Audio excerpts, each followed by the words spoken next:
You're welcome. I figured if anybody would appreciate that, it would be you. Thanks, bye. What's up, guys, and welcome to the Quick Diz News episode number 36, live on November 18th, 2021.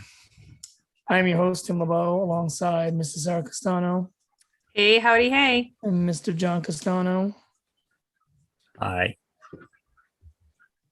Please like, subscribe, share with your friends, tell them all the wonderful things we do on the station. We would appreciate it. And we appreciate you guys listening. So without further ado, let's get to the news this week, because I'm sure we got plenty. So Sarah, if you don't mind. So we're going to start, as always, with our quick Diz mentions, and I did get us some speculation to start off with. So rumors are flying around social media. Starting around Tuesday, I saw a few of them about a potential for Paint the Night electrical parade to come to the Walt Disney World parks. And it would not be coming to Main Street USA like I originally thought I was going to see in this speculatory item, but instead of making its debut at Hollywood Studios. That makes me doubt this a little bit, because it does. But if it happened, it'd be awesome. No, I think it's too tall for Magic Kingdom, is what I had heard prior to somewhere where they go under something. But I thought the floats would be too tall for Magic Kingdom. I think Hollywood Studios is more open. So maybe, Yeah. I mean, it'd be cool if Animal Kingdom had something cool at it, but I don't know if that would be loud for the animals. Don't even talk about kite tails. Shush. I can't wait to see kite tails. Kite tails. What a joke. Let's go to Fort Adams and watch kids fly those super cool kites, because those are probably cooler than. Yeah, those kites are cool enough. They're amazing. You get the Chinese dragon. That kid's like talented. Anyway, so yeah. That's our speculation. We did have a couple celebrity sightings in the parks.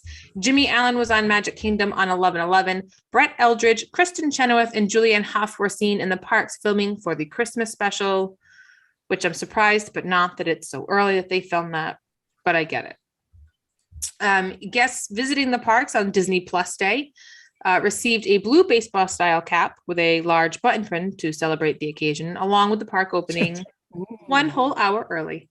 So if you didn't get anything for the 50th, you could probably get stuff for Disney Plus Day. You're welcome. Orange County, Florida no longer requires face masks indoors for vaccinated people. So some people are already starting the discussion of if that should make its way to Disney World. Oh, God. I'm going to go, probably not yet, because they didn't do it as soon as it was okay the first time. Also, they're Disney. They don't have to follow that. Yeah, Disney does whatever they want to do. This was Disney talked will about do before. what they want to do. They should charge extra money and you can take your mask off.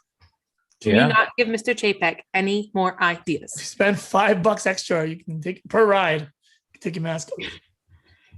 Well, it's only $3 if you want to wear the face shield instead of the mask. It's $5 to go completely. I digress. I'm liking what you're doing with this. I'm liking where you're going.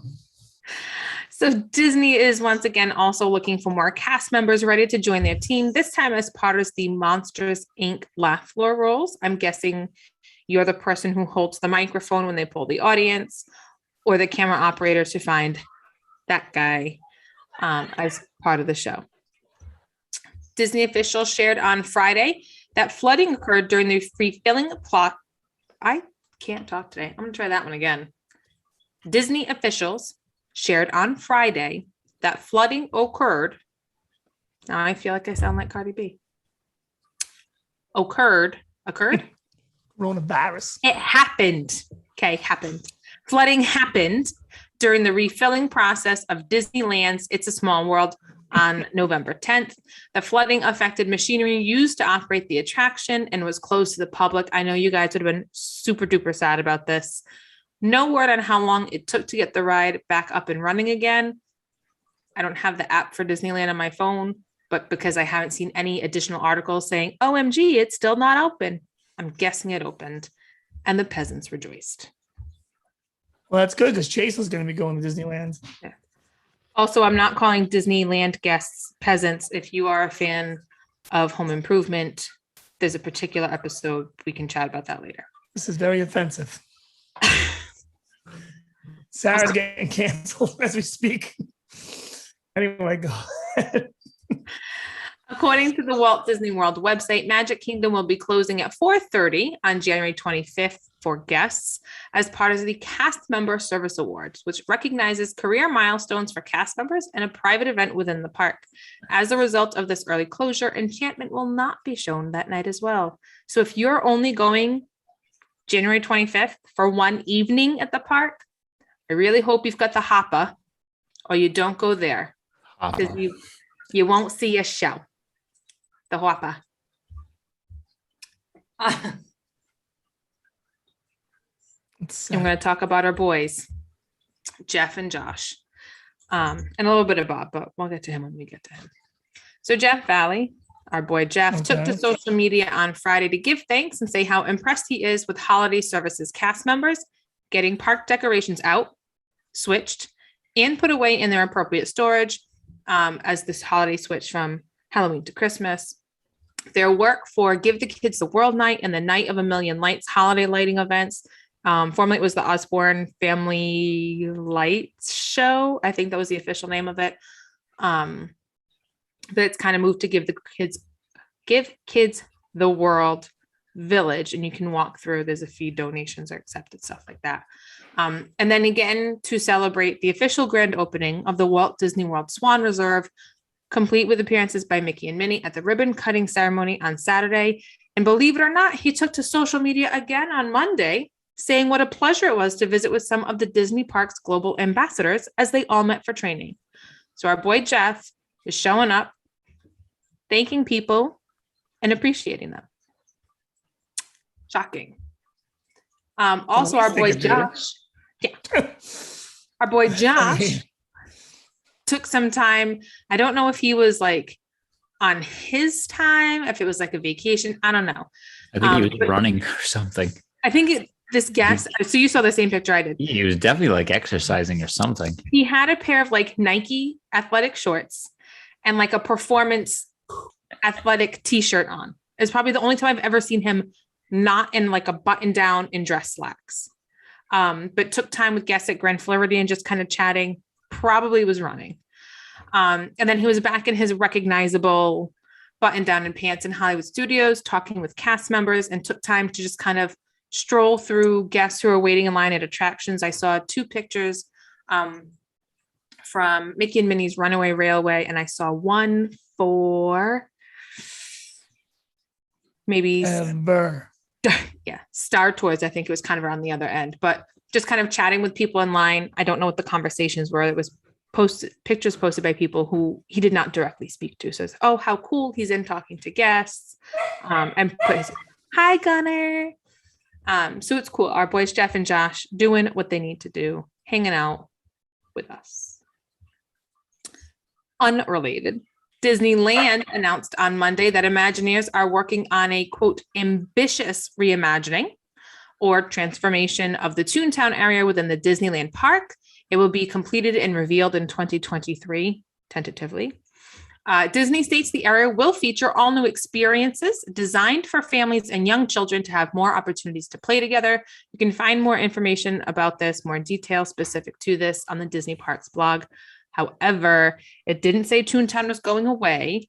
It didn't say they were retheming it to XYZ. They just said they are enhancing, transforming, reimagining the existing Toontown area. So a lot of people, the comments under a couple of the posts I had seen, like, oh, is this going to be our Roger Rabbit type deal? And I guess people just struggle with reading comprehension. But it is what it is. And last up on our... It's a drawing that people look way too much into. It probably look nothing like it.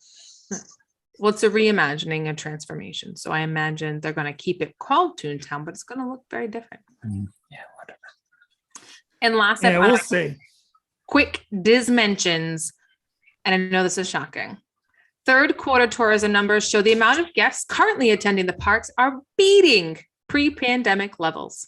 Shocking. Additionally, the final 2021 fiscal quarter report for the parks posting I almost said it backwards, $640 million profit. And according to Mr. Chapek himself, over a third of Walt Disney World guests purchase and utilize the Genie Plus. So, can we stop with they're hurting for certain. Yeah. Can we stop with the excuses that price raises are because of COVID?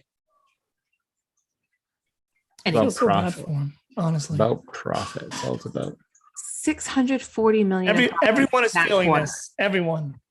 640. It's not a billion, so it wasn't enough. $1 million. They just took everyone's stimulus money. They were like, "Oh, stimulus checks, we'll take those." If he said like 640,000, I'd be like, pathetic. Yeah, they made that in a day. Not even, please. Ridiculous. They should lower the price now. They made enough money. Says no successful business model ever. Wow. So quick Diz updates. We did talk very briefly about Disney Plus Day on Sunday. Tim's very excited. I did watch some of the Olaf Presents, by the way. I watched them all. Holla. I watched them without my children. Took me like 7 minutes. I fast forwarded through some things and then rewound and rewatched, but it was fun. So here are the highlights of what's coming for Disney Plus. Agatha, House of Harkness, a Marvel series. Princess and the Frog musical series. This was the only one I noticed coming in 2023. Everything else was either 2022 or undated, where I presume it's 2022. Cars on the Road, which does feature returning voice actors of Larry the Cable Guy and Owen Wilson. I'm excited for that. Get her done. This is my excitement right here. Chippendales Rescue Rangers. And it says it's not a reboot. It says it's a comeback. 30 years in the making. I'm excited. Don't call it a comeback. They never left. They were always. They've been solving crimes behind the scenes. So that's in spring 2022. What If season 2 got the green light? We all know about Hocus Pocus 2. We've talked about it. We've seen stuff. Well, Johnny has seen far more than I have, but we've seen. These guys are living it, people. These two are living it. We should get royalties. Just kidding. No, we shouldn't. I should probably get out there at least once. Being kind of. I know. You haven't even seen SJP. I think Newport might be done. I don't know how many times I got to tell you this, Sarah. I told you before the show. I'm going to tell you one more time. The doctor says my heart can't handle too much excitement.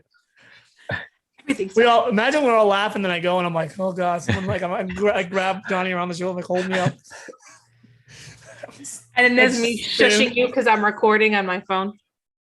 There's a chance that they're filming. They're supposed to. I got word they're filming a couple streets over from where my route is. I hope to God Johnny somehow lands a role as like the mailman and as an extra. That'd be so awesome. Or he's literally in the background just delivering mail. Doesn't even know it till he watches the movie. He's got the earbuds in. He's got his little satchel. Earbud, no, one earbud I need to hear. I need to be able to hear my surroundings. OSHA regulations. One earbud at a time. See, it's nice. I get now they're filming right where I work because you hear the pitter patter. Oh, road was blocked. They're filming over here today. It's beautiful.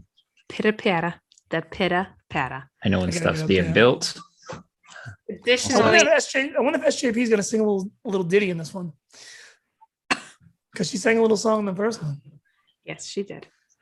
Although I was thinking about it the other day, and Kathy and Jimmy was also in Sister Act, was she not? Oh, she was in Sister Act. So the girl's got pipes. Let her sing too. She sings. Why does SJP? And she dances and she sneaks out to bars when nuns aren't supposed to. Talk about a bad habit. That was the second one though. And her husband's in the movie too, who is the lead singer of the Dan Band. Is that who that is? Yeah. Yeah. Oh, there's a little known fact I didn't know. Yeah, he's in the movie too. He was in Newport the other day. He's that like that guy should be singing. He's like the master of ceremonies at the Scare Fest. The Scare Fest thing they're having. The maestro.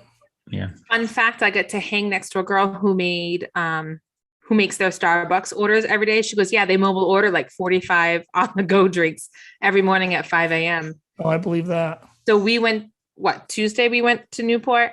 Mhm.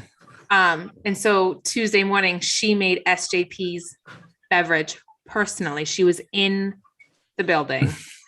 I've done and killed it. Sorry, Tim. You make her a cosmopolitan? No. If I go double check my video, I'm pretty sure she said it was a pumpkin spice latte, no cream, no whip. But I could be lying about the cream. I feel like I think it was just no whip. But I can check for you. So you can twin with her in your drink.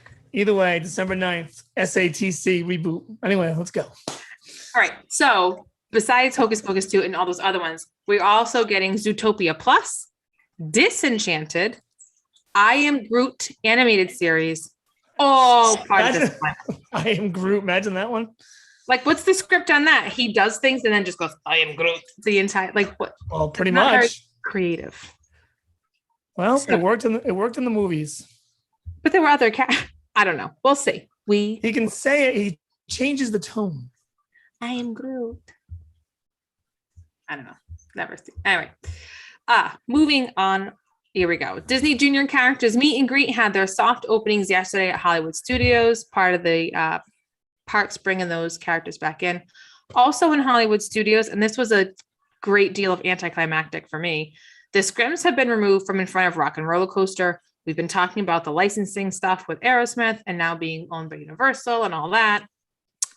So the Rock and Roller Coaster had scrims up for quite some time. It received a new paint job and still advertises the starring Aerosmith on the red oversized electric guitar.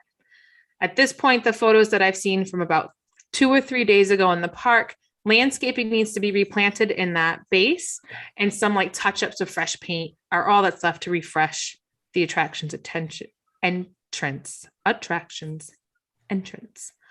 But they left Aerosmith on. I figured they would repaint, but have taken the Aerosmith piece off.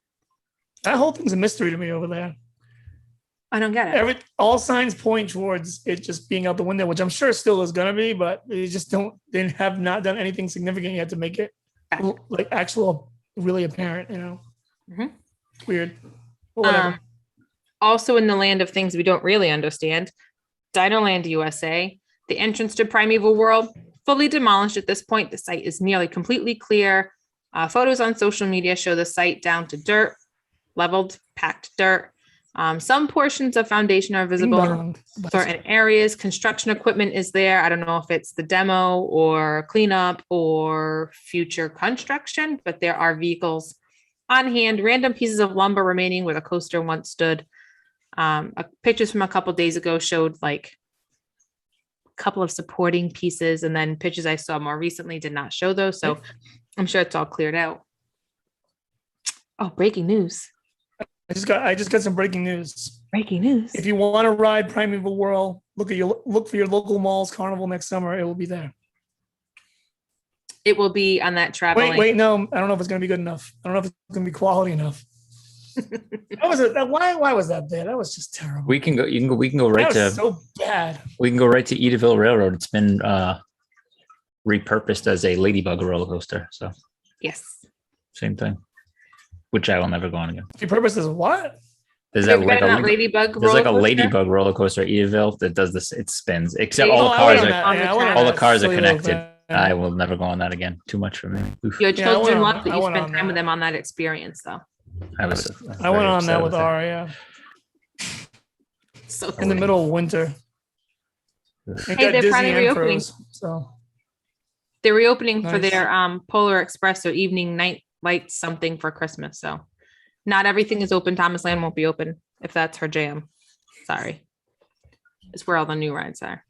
yeah, Anywho, hopefully they keep the Ferris wheel closed. Anyway, Yeah. you guys are awful. You see the date on that thing? I can't trust that thing. I It's go not on it, like but I a don't trust carton it. of milk. I don't go on it. fully expecting to risk my life. Why so I dramatic? stand at the bottom and wave. Probably can't go on anymore though. Doctor says no Your heart. stress. Ah, And all joking aside, I am just stressful. ball of stress when I'm on that thing. I have to be really honest with you. Anyway, Oh my goodness. Getting back. I really am. I really am though. I hate it. I don't understand you too. It starts going, and I lean back to relax. All of a sudden, I feel like things gonna flip over, and I don't know. I don't know. Don't like it. Anyway, Carrie won't even go on. That's why I gotta go. Aria's not big enough to go by herself. Well, maybe now. At the time, no. It's been like 2 years.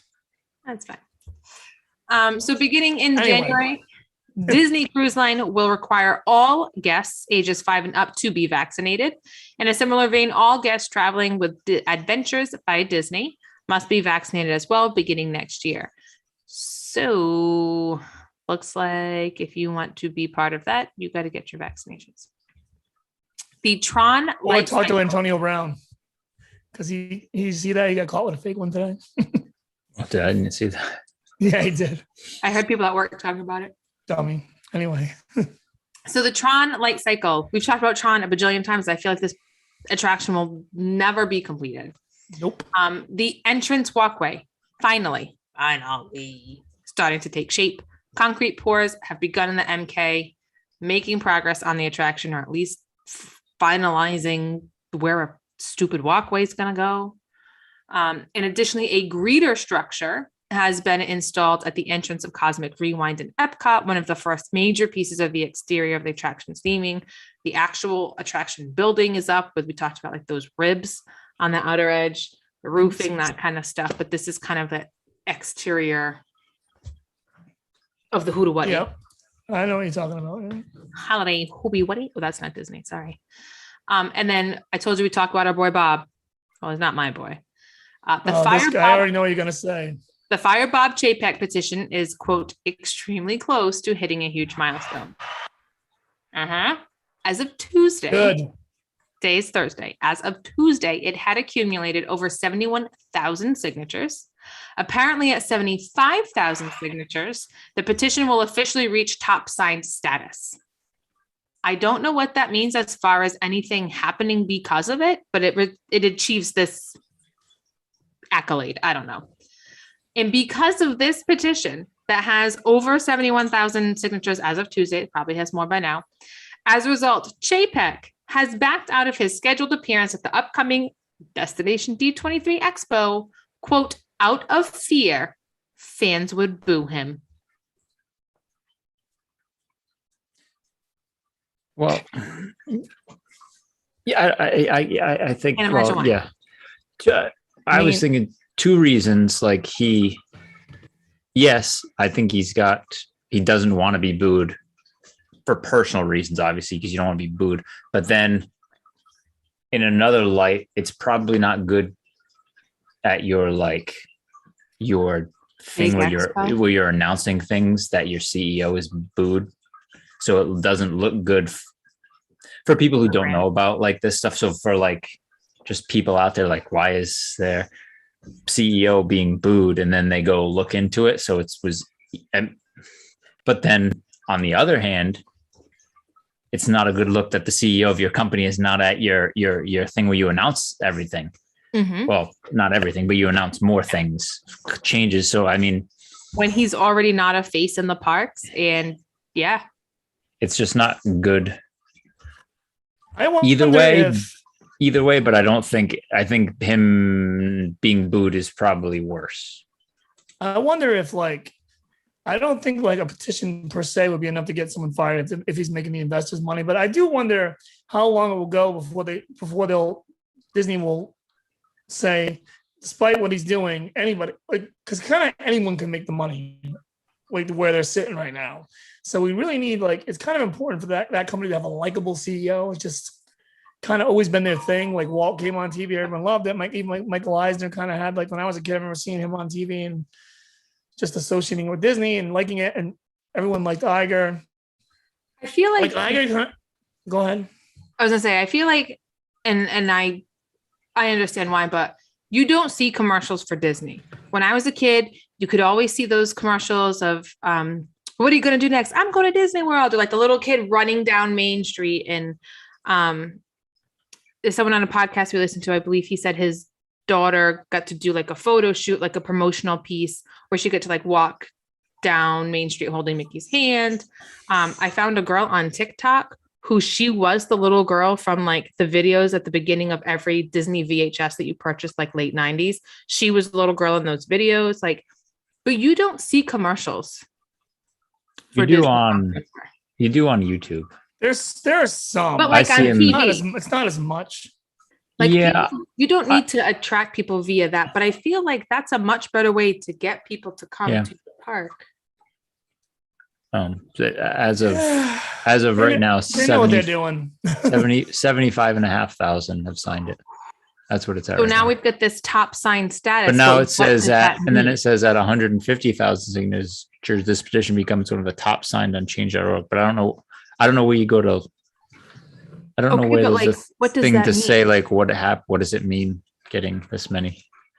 It just makes it look stupid though when there's like 150,000 people sign it, but the traffic to the park still never slows down. So it's like 150,000 people agree on one thing. That's pretty impressive in and of itself. Yeah, but it's not like stop going to the park. No, but it's also not like there's any kind of clause in their contracts that say if you can get 200,000 people to say we don't like you, that we can fire you. Like there's no part of a contract. Like no, as much as I'm behind it and I would love to sign that petition, I also realize that there's nothing contractually that has to come of that petition. Do you know what I mean? If they don't realize a clause in any contract anywhere. I just feel like if they don't realize, like a lot of times with these big companies like this, when they hit their biggest stride is just before they make their biggest fall. And if they don't realize sooner or later that they need to be back in the like that lighthearted fantasy magical feel when it comes to everything about the company, they're going to lose their way. And this guy makes it like the parks are still great and all that crap, but this guy just makes it feel so corporate when even when you see him, he's like literally like a kingpin villain out of a Marvel movie. It just doesn't, there's nothing welcoming about his presence. I don't know. It's just weird. It's just, it doesn't feel right. And everyone knows it. And then the prices going to the roof don't help either.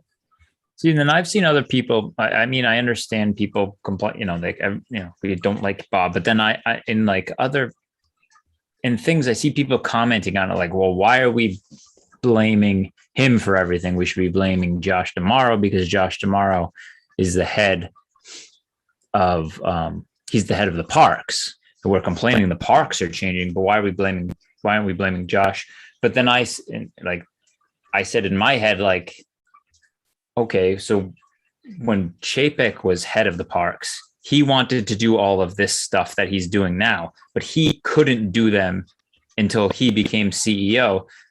So Josh probably doesn't want to do any of this stuff in the park, but his decision, like he's the face of the park spaces. So he does what the CEO wants him to do, just like Bob Chapek did when Bob Iger was CEO. He did what Bob Iger wanted him to do, and Chapek couldn't get his stuff done until he became CEO. So you can't blame, I don't think you can blame anybody but Chapek when people are trying to blame, like, what's that other guy's name? Valley? What's his name? Jeff Valley. Yeah, him. Like, you can't blame them because they can suggest things all they want for the parks, but they're not CEO. The CEO is the end all. He's the one. You know what I mean? He's the one that makes the decisions. To me, it's too easy. Like I could step in as CEO of Disney right now, or say a year ago when Chapek did, and look around and say, and with a couple of advisors in my desk, and figure out where I can nickel and dime people. It's not a huge challenge. Going in, they found out ways to nickel and dime people, and now they're doing it. But what's the challenge is to figure out how to maybe do a little nickel and diamond, but keep some kind of like some kind of like structural integrity with the company. And they have not. I think Eisner did well towing that line. I think Iger started to lose his way a little at the end. I think a lot of it had to do with Chapek, like, because a lot of Chapek's ideas, like you said, he had to wait till he became CEO. But there were some that were like the getting rid of photo pass, and there was some stuff that Iger was letting Chapek do. I think And yeah. so I think they Iger were was at losing- his wit's end too. Like Yeah, they were he's losing wanted to retire for so long. they were losing their way. And Yeah. there are some people that don't like Iger too. Like if you look at my Michael Eisner video, there's comments left on there about how they don't like Iger because he just, and he did a lot of things that were good for the company, but like they weren't anything genius. Like he went out and bought Star Wars, he went out and bought Marvel. Those are Spend a lot of money. no-brainer moves. Yeah. But just make sure they own Pixar. Another no-brainer. Like it's not like he took a risk in anything. The 2D animations off the table. They don't do it anymore. They don't make full-length feature films like that. It's just, I don't know. It just depends what you like with Disney, I guess. But it's just never going to be the same, I guess, with all this stuff. Because it's all bottom line. It's all you can really judge a company on is how you do with the bottom line. But in the end, you're still going to have a good product. And right now, as it stands, he's like doing some stuff, but price versus product is like for me, I think it's starting to like the scales are starting to tip a little bit. Like right now, Epcot's not. I like Epcot. I love Epcot, but it's not going to be living up to that price point very soon. Yeah. Until they get some new things in and get. I mean, that construction. Come on. Like Nemo Test Track, and Mission Space, those aren't enough to be charging, what 100. The fact that Genie Plus is I don't available for that is concerning to me because you're upcharging access to those, right? Like, because you're just picking and choosing. Like, well, this park only has this, so we got to upcharge for something, right? But, like Johnny said, like why even buy it for that park? Because they're just Exactly. upcharging just to do it. Absolutely not. And that's lame. There's not an attraction there. Maybe Frozen. And I think Frozen's kind of simmered down. I don't even know if that's in that tier anymore. It wasn't like when it first came out, and now it's kind of. Well, until found Remy, its it was niche. the newest. So. Yeah, and they bring Remy in. That's great. I'm sure we'll all enjoy that and stuff. But it's not an e-ticket. And Cosmic Rewind will go in. That's probably an e-ticket.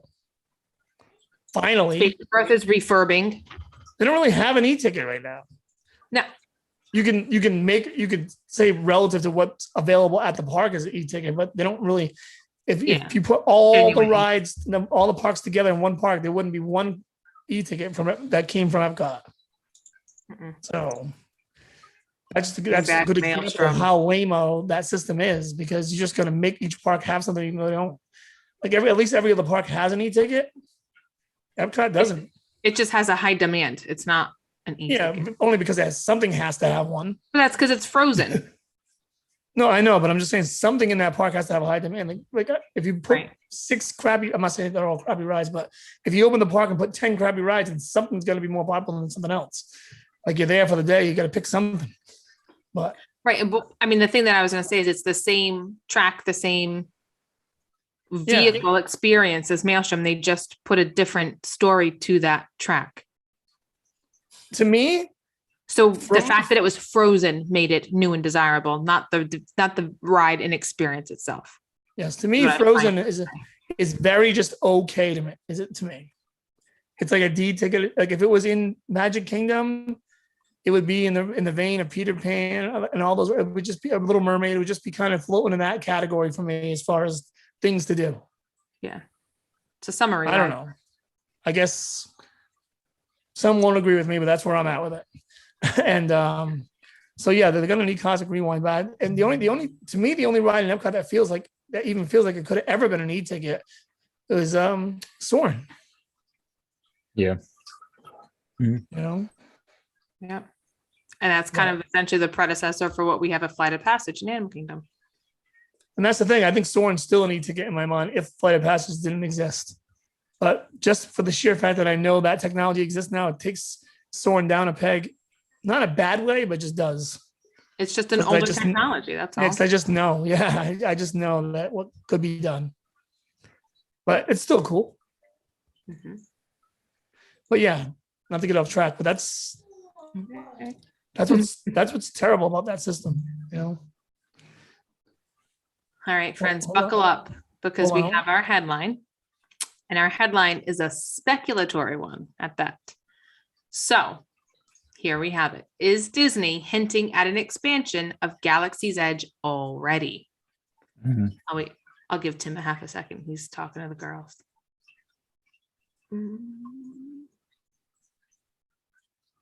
Oh, boy. All right. This is requiring conversation on his behalf. All right. So we're going to go ahead. Oh, he's back. Everything's fine. Sorry. We waited for you. Okay. Thank you for Sorry. joining the class. So the headline was, is Disney hinting at an expansion of Galaxy's Edge already? Okay. So during an investor call, the Hit me with CFO, it. hit Yep. me with your best shot. CFO Christine McCarthy stated, and I quote, "We also expect that while we continue to pursue strong cost mitigation efforts, I roll, certain costs will be elevated in fiscal 22 versus pre-pandemic levels, including, for example, inflationary pressure on wages." Okay. Costs related to new projects and initiatives such as Star Wars Galaxy's Edge, Avengers Campus, and the Epcot expansion. So we already know about Avengers Campus. We already know about all the expansion issues coming to Epcot. Well, not issues, but expansion projects, I should say, coming to Epcot, which kind of left me with a big je ne sais quoi about Galaxy's Edge. So when you went back to the original announcement, concept, whatever, there's a few things that they could potentially be talking about in this expansion for this fiscal budget. So one of them is something called and I may butcher this, I'm terribly sorry, the Calicori Club, which was an unrealized table service restaurant concept that they did talk about, but didn't actually put into the park. It would be located behind Oga's. And if you look at aerial views of the park, it's still vacant.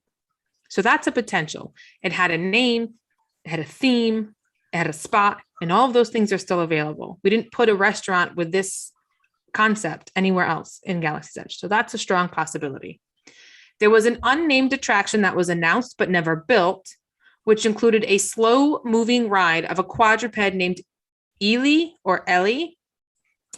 Informally, essentially, it's a bantha ride, but it's a slower moving. It's not like a high speed chase or anything. I don't think Disney wants to put anything slow in Galaxy's Edge. If you're putting something slow in Galaxy's Edge, it's a missed opportunity, in my opinion. Personal opinion on this: get Galaxy's Edge straightened out first. I don't feel like it is before you start talking about expansions.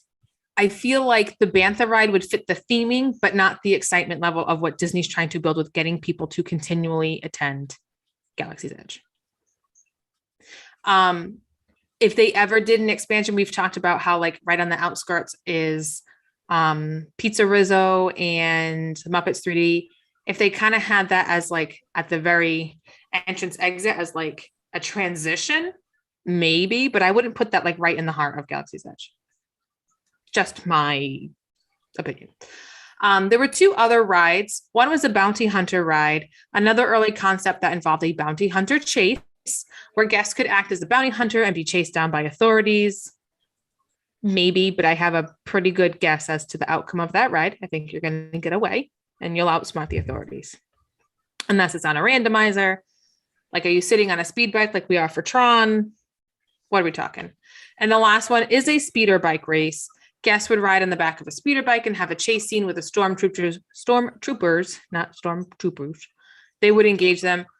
Possibly more info would come from this from the D23 Expo from Mr. Damara when he gives his kind of spiel. But those were kind of the four things from the original announcement that we ended up not seeing in either of the parks. My feel is you might get a restaurant, but it would need another attraction. You're gonna get a restaurant. Bantha would be cool. You get a restaurant because it's the cheapest of any of those to make, and you're going to get money back at it every time. I kind of want one. I think there should be a restaurant. I think I picked that out of all of them. Yeah. You know what's the Galaxy gets me with Galaxy's Edges? For me personally, I've never been so disappointed in something I was so excited for. I don't hate it. I like to walk through. I'll go there immediately when I go to Hollywood. But I don't know. There's just, to me, there's some underwhelming elements to it. Yeah. And to me, it's like, when I think about like what attractions I would want to see, I don't even like, if they're not going to go anywhere near the old stuff, I don't even know what I would want. Because it's all like outer space. It's going to be like a lot of, I hate simulator nonsense. So I don't know. Rise of the Resistance is awesome. I feel but not enough to buy a fast pass. Well, Like I said, the bantha fits. The older ones or the tauntauns would fit in the older, but like it's a slower attraction. And I you don't would like need it. more space. And how much more space do you have while you maintain those berms and all those other things to kind of keep you in this realm where you're blocked from the outside? Like how much more to the edge can you make it?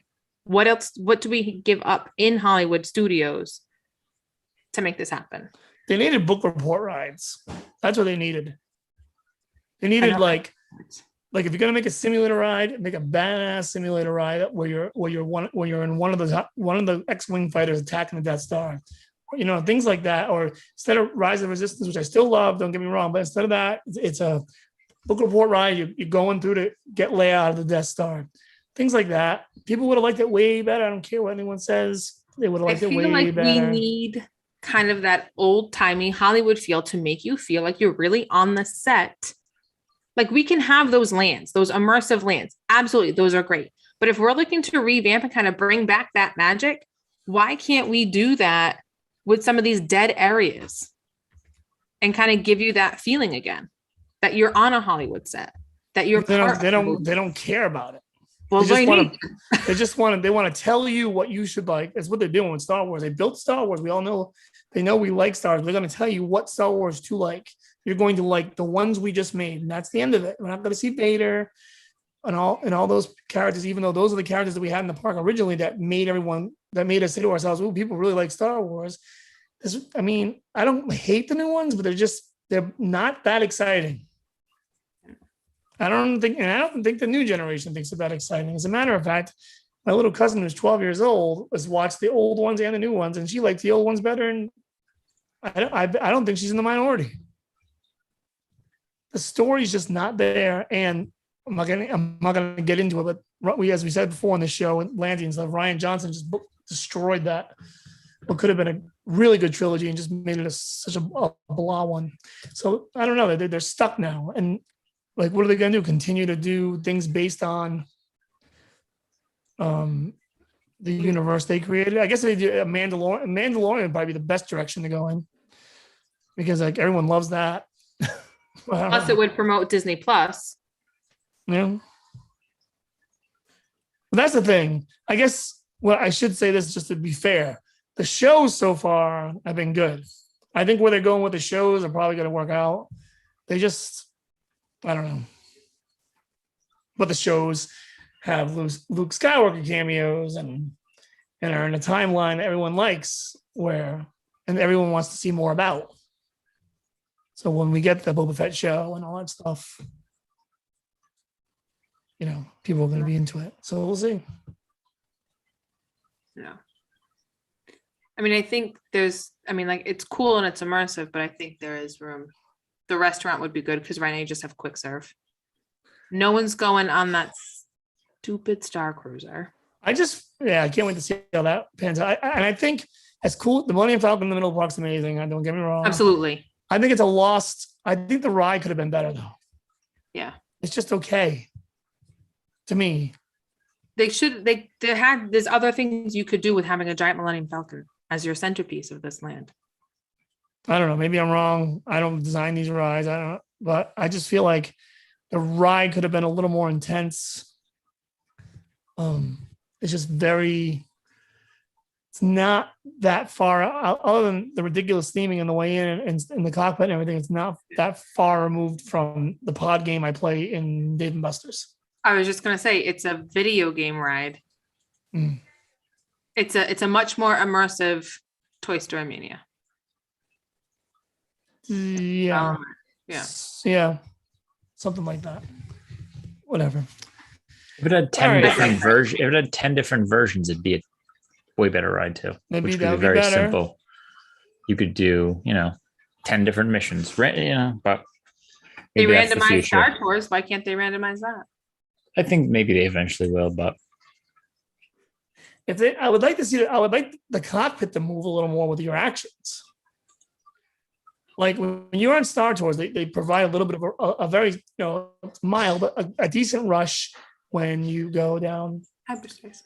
in hyperspace. Why can't we get that on Smuggler's Run?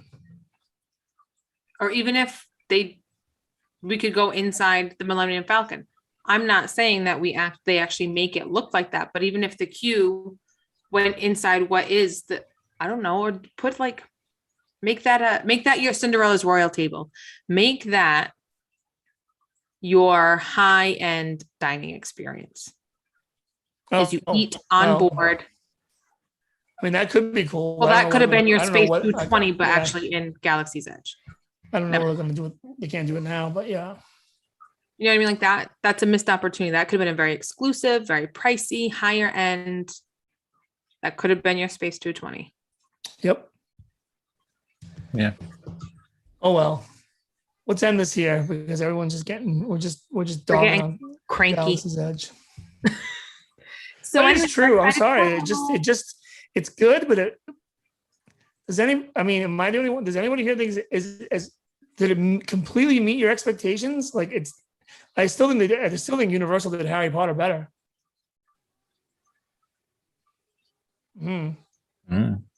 I think so.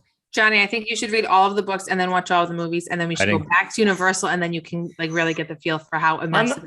I'm not even saying Johnny has to go that route. I'm just saying like. No, I am. Even if you don't know it, Harry Potter, you can just tell it's been done better. The wands are interactive with the storefronts, the fountains.